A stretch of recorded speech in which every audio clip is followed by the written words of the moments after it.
მოგესალმებით, ჩემო ძვირფასებო და ჩემო კარგებო. დღევანდელი გაშლის თემა იქნება ვინ აკვირდება ფარულად თქვენს ცხოვრებას. გთხოვთ მოიწონოთ ვიდეო, გამოიწეროთ ჩემი გვერდი.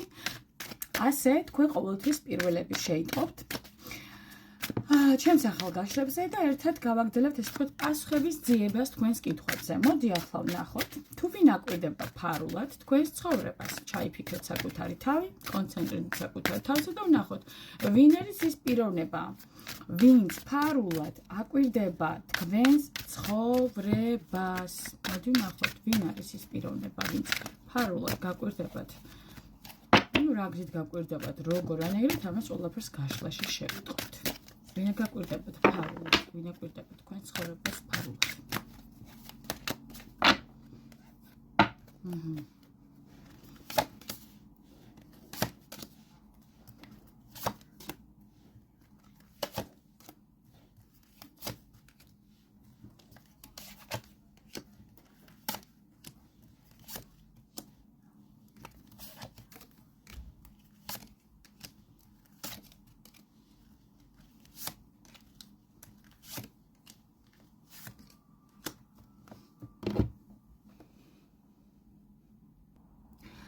ჩემო ძვირფასებო, ეს თემა და ეს გაშლა არის თქვენთვის, ვინც ძნობთ რომ ვიღაც შორიდან გათვალიერებთ, ენერგეტიკულად ძნობთ ხვდებით. შესაძლებელია ეს ადამიანი აღარ გწერდეთ, აღარც გიკავშირდებოდეთ, კონტაქტზე არ იყოს თქვენთან, მაგრამ მაინც გძნობთ რომ თქვენზე ფიქრობს, თქვენს გვერდით, ესე თქვათ, ჩუმად დგას და გითვალთვალებთ, ხომ?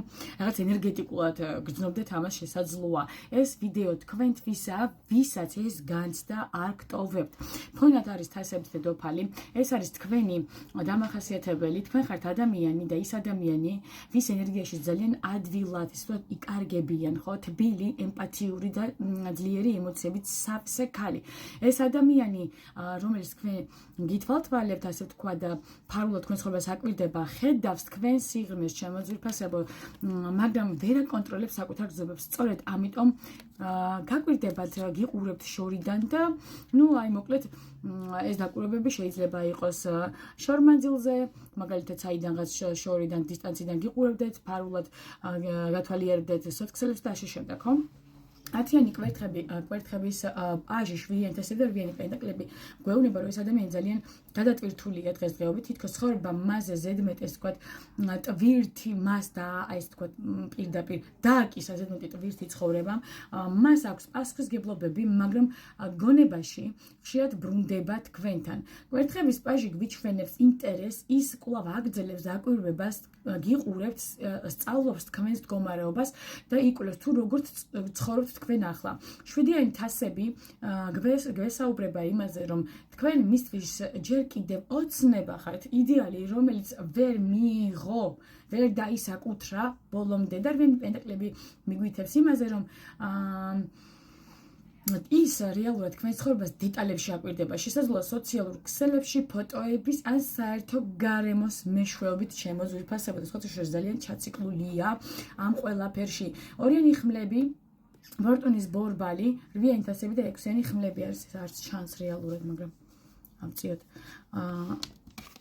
6-იანი ხმლები არის, შემდეგი ეს თქვა წყობა მეორე ბლოკი. ამ ადამიანს ძალიან უჭირს გაწყვეტილების მიღება. ერთ მხარეს არის გრძნობები, მეორე მხარეს იმედგაცრუება და შიში და ფორტუნის ბორბალი ამბობს, რომ ეს კავშირი არის კარმული, ამიტომაც რაც არ უნდა მოხდეს და რამდენჯერაც არ უნდა სცადოს ამ ადამიანმა წასვლა, ყოველთვის ბრუნდება ფიქრებში თქვენთან, ისე ხო ვერ გტოვებთ საბოლოო ჯამში. 8-იანი თასები მეუბნება, რომ მან თითქოს თქვენგან დისტანცია აიღო, მაგრამ ესე ვთქვათ, გულით და სულით ვერ გიშვებთ რა. დისტანცია აიღო ფიზიკურ დონეზე, მაგრამ სულში და გულში ისევ თქვენ ხართ. და ჩვენი ხმლები გვიჩვენებს, რომ ცდილობს საკუთარი ცხოვრება დაალაგოს, თუმცა ემოციურად ჯერ კიდევ უკავშირდება თქვენს ენერგიას, რაც მას მოსვენებას ვერ აძლევს და არც აძლევს. 9-იანი თასები, ძალა და თასების რაინდი მესაუბრება იმ ყველაფერზე, რომ ის აღთოვანებულია თქვენით, ხედავთ როგორც ადამიანს, ვინც ესე ვთქვათ, ძლიერდება, ვითარდება, აღარ არის იმ ენერგიებში, როგორც ადრე, ანუ შესაძლოა არც კი გიცნობდეთ დღევანდელი ენერგიების მქონეს, ანუ არ გიცნობთ რეალურად დღეს როგორიც ხართ, ესეც არ გიცნობთ ეს პიროვნება. თქვენი შინაგანი ძალა, თავდაჯერებულობა და დამოუკიდებლობა მას აოცებს და ამავე დროს უჩენს სურვილს, რომ აი კვლავ დაგიახლოვდეთ, ხვდებით? ანუ თასების რეინჯი კი მიგვანიშნებს, რომ მასში რეალურად აი მასში მთლიანობაში არის ემოცია და ნაზიგზნება თქვენთან მიმართებაში. თითქოს ჩუმად ოცნებობს თქვენთან დაბრუნებაზე, მაგრამ ნაბიჯებს ასე თქვათ ვერ დგავს. დღესდღეობით ეს ყველაფერი ოცნებების ფონზეა. იმპერატორი და 4-იანი ხმლები მეუბნება იმაზე, რომ ეს ადამიანი ძლიერი ბუნებისა შესაძლოა უფროსი იყოს ასაკითაც, ან სოციალური სტატუსი თქვენზე უფრო მაღლა იდგეს, ავტორიტეტული იყოს,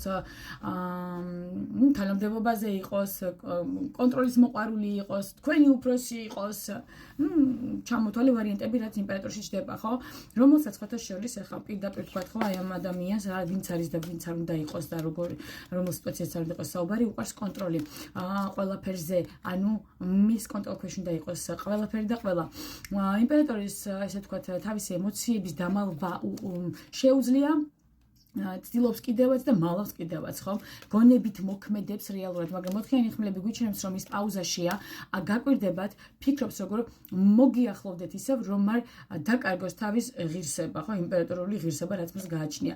და რეალურად, ასე ვთქვათ, მაგის არკანი ბოლოში რაც მაქვს, გვეუბნება, რომ გიყურებთ და გეგმავს ეს ადამიანი ახლა რაღაცა აი რა ვიცი სქემას თუ რაღაც იმებს ამუშავებს ხო მონახაზებს აკეთებს როგორ მოვიდეს თქვენთან და როგორ აღადგინოს თქვენთან ისევ კავშირი ან მინიმუმ როგორ შეინარჩუნოს თქვენი ყურადღება ანუ რომ ისევ ის იყოს თქვენი ყურადღების ესე თქვა ცენტრში ну აი ესეთი იმპერატორული დიდებით არის ეს პიროვნება მოკლედ გატაცებული ახლა რომ მე უნდა ვიყო მე მხოლოდ მე და არავინ ჩემს გარდა, ну ესეთ მდგომარეობაში ახლა ეს პიროვნება. ვინ გათვალიერებთ, ეს არის ძლიერი თავდაჭერილი პიროვნება, რომელიც თითქოს ცხოვრებას აწყობს, მაგრამ შინაგანად თქვენზე ფიქრობს, ხო? თქვენს იქ ცხოვრება აქვს, მაგრამ თქვენთან არის მოკლედ რა, ესე ვთქვათ, რეალურად, სულიერად გულით და სულით. ხო, ფიზიკურად სხვაგან, მაგრამ რეალურად აი ესეთ მდგომარეობაშია, რომ სულით და გულით თქვენთან არის. მან დატოვა, მიგატოვათ, ურთიერთობა დატოვა არა, იმიტომ რომ გრძნობები დაუსრულდა, მოურჩა, აღარ აქვს, არა. არამედ იმიტომ რომ ვერ გაუძლო პასუხისმგებლობას და ემოციებს ერთდროულად, ხო? ნუ ხვდებით აქ უბრალოდ რომ ალბათ პიროვნებაზე გვაქვს საუბარი, რომელსაც ვერ შეუძლია თქვენთან ყოფნა და თავისუფლად, ხო? ახლა ისე თქვენს ენერგიებში იმყოფება პირდაპირ ვთქვათ, გიყურებთ შორიდან, ელოდება მომენტს, რომ შეძლებს დაბრუნებას, ისე რომ არ დაკარგოს საკუთარ თავზე და ემოციებზე კონტროლი. რეალურად თქვენ კი გრძნობთ ამას. ნუ თითქოს ვიღაც ჩუმად გაკვირდებათ, ფიქრებში გეძახით, ხო? და შემთხვევით არ ხდება ჩემი უძვირფასებას და ეს ის პიროვნება, ვიზას თქვენ გონიათ, ხო? არ ვიცი ვის გამოგადგებათ ეს გაშლა, ვფიქრობ რომ ბევრს გამოგადგებათ სიტუაციურადაც და მოკლედ გესურვებთ ჩემი უძვირფასება ყველაფერს აუკეთესოს, წარმატებებს, სიხარულს, სიყვარულს, ბედნიერებას. და უფლის წყალობას ჩემი უძვირფასება. გადაიყავით და გემშვიდობებით.